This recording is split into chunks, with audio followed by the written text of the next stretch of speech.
Bonjour et bienvenue à ce premier séminaire d'AQUANMO en ligne. Nous allons y voir toutes les bases théoriques nécessaires à la compréhension des applications pratiques que nous verrons dans les prochaines vidéos.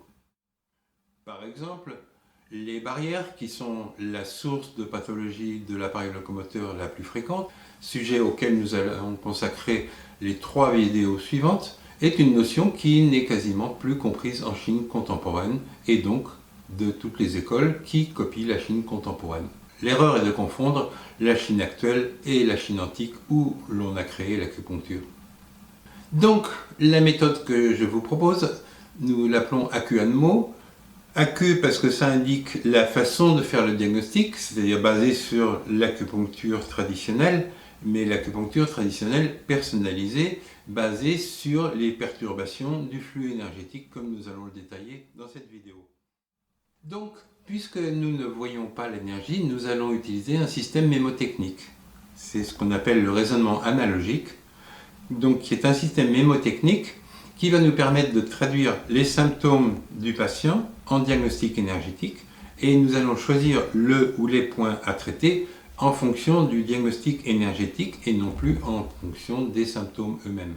Pour faire ce diagnostic énergétique, ce qui signifie que l'énergie du méridien passe juste sous la surface de la peau. Et c'est ce qui nous permet de traiter les points d'acupuncture qui justement sont situés sur les méridiens avec un simple stylet qui ne transperce pas la peau. Nous ne sommes pas du tout obligés de piquer avec des aiguilles, ça n'a pas d'intérêt puisque le flux d'énergie passe juste sous la surface de la peau et les points d'acupuncture qui s'y trouvent sont donc juste sous la surface de la peau où ça pourrait être l'état de l'énergie du corps l'hiver, puisque l'hiver est yin, et ça le sera encore plus la nuit pendant l'hiver. Mais nous ne sortons pas des variations normales, donc qui ne sont pas pathologiques. Bien, nous avons donc vu que les fluctuations et en aval du barrage, nous aurons une insuffisance de l'énergie yang puisqu'elle ne passe pas bien. L'énergie yin, quant à elle, reste normale dans les deux cas. Nous continuons donc sur les bases théoriques nécessaires à la compréhension des vidéos suivantes. Et une de ces bases théoriques, c'est la tripartition. Ça va plus loin puisque maintenant, cette tripartition, nous allons la rediviser en 3. C'est-à-dire que les membres supérieurs vont être divisés en 3, c'est-à-dire les mains qui sont le plus haut seront le ciel, les avant-bras seront l'être humain, l'homme, et les bras seront la terre.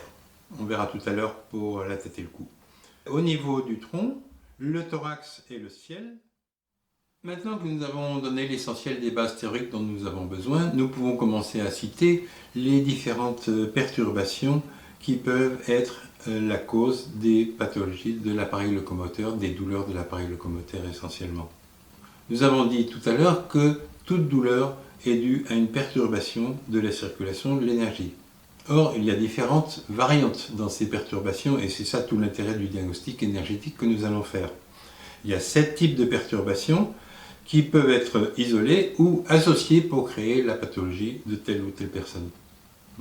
Ces différentes pathologies, nous y reviendrons tout à l'heure, ce sont les barrières, les vides, les stagnations de yin, les excès de yang, et c'est tout à fait palpable avec le dos de la main, on peut même le mesurer avec un thermomètre. C'est en fait un excès de yin, mais la nature du yin étant de stagner, nous parlerons de stagnation de yin. Les douleurs donc vont avoir les caractéristiques du yin que nous avons vu tout à l'heure, c'est-à-dire que ce sont des douleurs qui ne sont pas nombreuses et qui vont être aggravées au repos, mais soulagées au mouvement.